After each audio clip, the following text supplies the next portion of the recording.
आगे सवाल है जी। एक सवाल है बिल्कुल बेसिक सा, और अनुराग सचदेव जी जालंधर से पूछ रहे हैं। वो नए निवेशक हैं, बाजार में कुछ पैसा लगाना चाह रहे हैं, और इनका सवाल ये है कि क्या शेयर बाजार बहुत जोखिम भरा है। तो अगर बाजार बहुत जोखिम भरा है और नए निवेशक हैं, तो फिर इस बाजार में आए कि बस जैसे आ रहे थे वैसे ही पीछे कदम वापस लौट जाएं, या अगर इसमें कुछ पैसा लगाना चाहते हैं तो फिर कैसे लगाएं, शुरू कैसे करें। क्या शुरुआत में बड़ा फूंक फूंक के कदम रखना होगा, बिल्कुल बेबी स्टेप्स, बहुत छोटे छोटे कदम रखने होंगे। अ, कैसे रखना है, मतलब अगर बाजार के अंदर आना है तो कैसे आना है। देखिए, पहले मैं ऐसे कोई वर्ड पिक करूँगा जिसके बेसिस मैं एनालाइज़ कर पाऊँगा इनकी सिचुएशन को, बिकॉज़ इनका क्वेश्चन बहुत ही जेनेरिक है और इसके बहुत आंसर हो सकते हैं। तो यहाँ से जो वर्ड मैं पिक कर रहा हूँ वो है, इन्होंने कहा निवेशक, मतलब आप इन्वेस्टमेंट स्टैंड पॉइंट से बात कर रहे हैं।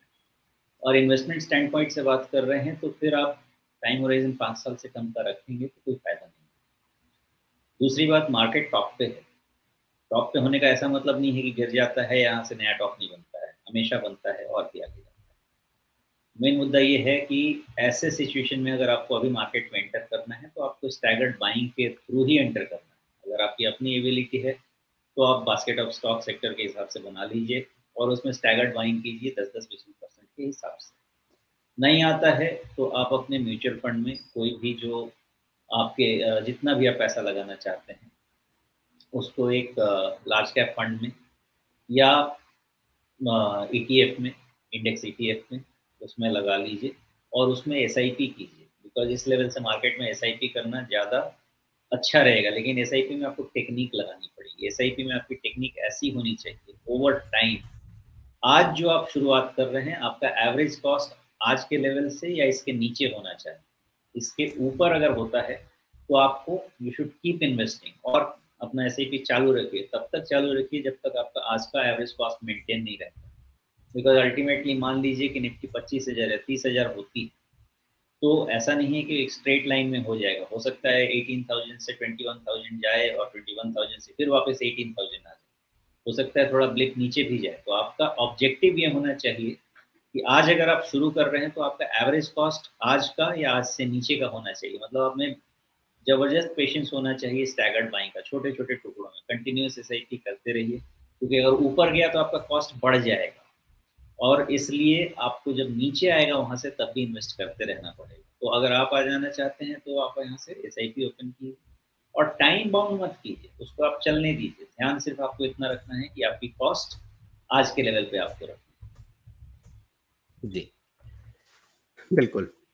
तो सुमेश, आपने जो बातें कही हैं उसमें कुछ चीज़ें मैं इनके नज़रिए से सोच रहा था कि पहली चीज़ आपने कही कि छोटे-छोटे टुकड़ों में खरीदना है, तो ये सबसे बड़ी बात है। ऐसा नहीं है कि आप बाज़ार में नए निवेशक हैं और पैसा लगाना चाहते हैं, तो सीधे कोई एफडी तोड़ा 5 लाख रुपए का और कोई शेयर खरीद लिया।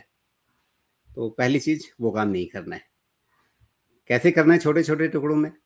आपको लगता है कि 5 लाख रुपए लगाने हैं, तो भी आप उस 5 लाख रुपए को आप 10 टुकड़ों में बाँट दीजिए। कुछ अभी लगाया, 1 हफ्ते बाद लगाया, 2 हफ्ते बाद लगाया, फिर 3 हफ्ते बाद लगाया, इस तरह से अलग-अलग टुकड़ों में आप लगाएँगे। या ज़्यादा बेहतर तरीका शायद क्या ये होगा कि जो आपकी मंथली सेविंग है, जो आपकी मंथली बचत है, उसमें से आप तय कीजिए कि कितना हिस्सा मुझे लगाना है। लमसम छोड़ दीजिए पहले। पहले आप अपनी सेविंग में से आप शेयर बाज़ार में कुछ पैसा लगाने के बारे में सोचिए, और उसमें सेविंग का कितना हिस्सा, अपनी बचत का कितना हिस्सा, मान लीजिए उदाहरण के लिए आपकी 1 लाख रुपए की कमाई है, तो उसमें आप कितना बचाते हैं? मान लेते हैं कि आप 40,000 रुपए बचा पाते हैं। तो उस 40,000 रुपए का एक हिस्सा, मान लीजिए उसका आधा कर देते हैं, 20,000 रुपया। आप ये तय कर लीजिए कि 20,000 रुपए मुझे हर महीने शेयर बाज़ार में लगाने हैं। अब शेयर बाज़ार में लगाने हैं तो फिर कैसे लगाने? तो सोमेश जी ने आपको बताया क्या? कि आपको या तो खुद लगाना है, नहीं तो फिर म्यूचुअल फंड, ईटीएफ, एसआईपी, ये सारे शब्द हैं। अब आप अगर बिल्कुल नए निवेशक हैं तो हो सकता है इसमें बहुत सारे शब्द आपको एकदम समझ में ना आए कि अच्छा म्यूचुअल फंड क्या होता है, एसआईपी क्या होता है, एसआईपी कोई अलग चीज़ है जिसको हम जाके बाज़ार से खरीद लाएँ, मतलब। तो ये सब चीज़ें थोड़ी-थोड़ी आप समझ लीजिए। इनमें हर चीज़ पर 5 मिनट बात की जा सकती है, उतना समय अभी नहीं होगा। लेकिन जब आप सीधे शेयर खरीदना चाहते हैं, उदाहरण के लिए, रिकमेंडेशन नहीं, मान लीजिए आपको रिलायंस का शेयर खरीदना है, आपको इन्फोसिस का शेयर खरीदना है, आपको आईटीसी का शेयर खरीदना है, उदाहरण के लिए ये नाम ले रहे हैं। तो आप क्या करेंगे, आप किसी शेयर ब्रोकर के पास जाएंगे, उसके पास डीमैट अकाउंट खुलवाएंगे, उसके पास ट्रेडिंग अकाउंट खुलवाएंगे, उसको उसके खाते में आप पैसे जमा करेंगे, ट्रांसफ़र करेंगे। तो आपने मान लीजिए पहले महीने 20,000 रुपये उसके अकाउंट में ट्रांसफ़र किए और उस 20,000 रुपये में से आपने शेयर खरीदे, वो सीधे आपके डीमैट अकाउंट में रिफ्लेक्ट करेंगे। तो ये तरीका हुआ सीधे शेयर खरीदने का। दूसरा तरीका ये है कि आपको नहीं समझ में आ रहा कि खुद कैसे शेयर चुनें, तो सुमेश जी तो हैं ही बताने के लिए, वो खुद नाम नहीं बताते, लेकिन मान लीजिए आपने खुद थोड़ा सुन करके, समझ करके, कुछ पढ़ लिख करके कोई शेयर पूछा, तो फिर सुमेश जी आपको बता देंगे कि हाँ, खरीदना है या नहीं खरीदना है, या उस लायक दिखता है या नहीं दिखता है, करना तो खुद आपको ही होगा। तो अगर वो सब नहीं समझ में आ रहा है, आपको लगता है नहीं ये बहुत जटिल है, तो फिर आप क्या करेंगे, आप किसी म्यूचुअल फंड के पास जाएँगे। अब आप पूछेंगे म्यूचुअल फंड क्या होता है? तो आपने कुछ नाम सुने होंगे, जैसे हमने शेयरों में नाम बताया आपको सिर्फ उदाहरण के लिए, वैसे ही नाम आपको सिर्फ उदाहरण के लिए बताते हैं। जैसे एसबीआई म्यूचुअल फंड है, या आईसीआईसीआई प्रूडेंशियल म्यूचुअल फंड है, या एचडीएफसी म्यूचुअल फंड है, या निपॉन इंडिया म्यूचुअल फंड है, केनरा रोबेको म्यूचुअल फंड है। ये सब कुछ नाम हैं जो आप जाने माने नाम कह सकते हैं म्यूचुअल फंड में, और भी बहुत सारे हैं, 40 के आसपास हैं। आदित्य बिरला सन लाइफ म्यूचुअल फंड है। तो इन सब को आप, इन सब में से आप किसी म्यूचुअल फंड हाउस के पास जा करके उससे पूछ सकते हैं कि भाई हमें आपके यहाँ पैसा लगाना है। तो वहाँ पर आपको उनकी वेबसाइट पर जा करके भी आप पैसा लगा सकते हैं, या उनके जो आपके आसपास सबसे नज़दीक का ऑफिस हो वहाँ भी आप पैसा लगा सकते हैं। उसमें फिर सवाल आएगा कि क्या, क्योंकि उनके पास भी पचासों चीज़ें हैं, तो उसमें क्या खरीदना है। तो वहाँ पर फिर आपके पास सबसे आसान चीज़, अभी सुमेश जी ने एक शब्द बोला था ईटीएफ। क्या होता है ईटीएफ? वो होता है एक्सचेंज ट्रेडेड फंड, या उसी के पैरेलल एक चीज़ होती है इंडेक्स फंड। तो सबसे पहली चीज़, अगर आप म्यूचुअल फंड में भी पैसा लगाना चाह रहे हैं, तो आप दुनिया भर की चीज़ें मत देखिए। सबसे पहले कोई ईटीएफ ले लीजिए या इंडेक्स फंड ले लीजिए।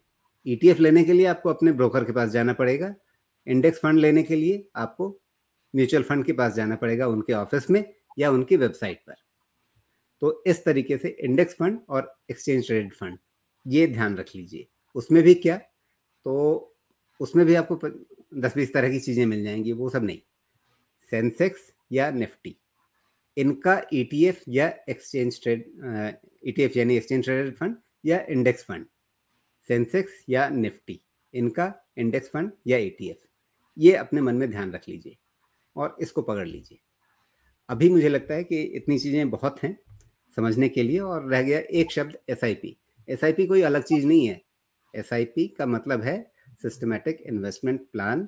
मतलब आपने जो भी फंड चुना, या शेयर बाजार में सीधे भी पैसा लगा रहे हैं, तो एसआईपी का मतलब क्या होगा, आप एक सिस्टम बना लेते हैं कि किस तरह से मुझे अपने इन्वेस्टमेंट को प्लान करना है, कैसे इन्वेस्टमेंट करना है। तो उसके लिए आप या तो म्यूचुअल फंड के पास जब जा रहे हैं, वहाँ पर आप एसआईपी कर ले रहे हैं कि मुझे हर महीने 20,000 रुपये लगाने हैं, तो आपने 2 इंडेक्स फंड चुन लिए या उनमें आपने पैसा लगाना शुरू कर दिया, तो आपके अकाउंट से हर महीने, मान लीजिए 2 फंड चुने, तो 10-10 हज़ार रुपये कटते जाएंगे हर महीने, आपको उस फंड की यूनिट मिलती जाएगी। या आपने ब्रोकर के मार्फत ईटीएफ ही लेना है, तो आप खुद अपना नियम बना लीजिए कि मुझे हर महीने 10-10 हज़ार रुपये के 2 ईटीएफ खरीदने हैं, तो इस तरह से आपका एसआईपी चल जाएगा। मोटे तौर पे ये इस समय शुरुआत करने के लिए आपके पास एक ठीक-ठाक वर्क प्लान तैयार हो गया इसके हिसाब से। जी, शोमेश, कुछ जोड़ना चाहेंगे आप इसमें? नहीं, आपने खुद ही इतना इलैबोरेट कर दिया है, आई थिंक काफ़ी रहेगा इतना गाइड। जी। चलिए, तो ये चीज़ें भी ज़रूरी हैं, क्योंकि जो नए निवेशक आ रहे हैं बाज़ार में, जो नए लोग आ रहे हैं, उनको बिल्कुल शुरुआत से थोड़ी-सी चीज़ें समझानी ज़रूरी होती हैं। जो पुराने दर्शक हैं, उन्हें कई बार बोरियत भी लग सकती है कि नहीं, ये सब चीज़ें क्यों पढ़ा रहे हैं। मतलब अगर किसी ग्रेजुएशन के स्टूडेंट को क्लास 1 में बैठा दिया जाए तो उन्हें बोरियत होगी, लेकिन आप थोड़ा-सा सोचिए कि भई जो नए लोग आ रहे हैं, उनको भी चीज़ें बिल्कुल अच्छे से पकड़ में आएँ, ये ज़रूरी होता है।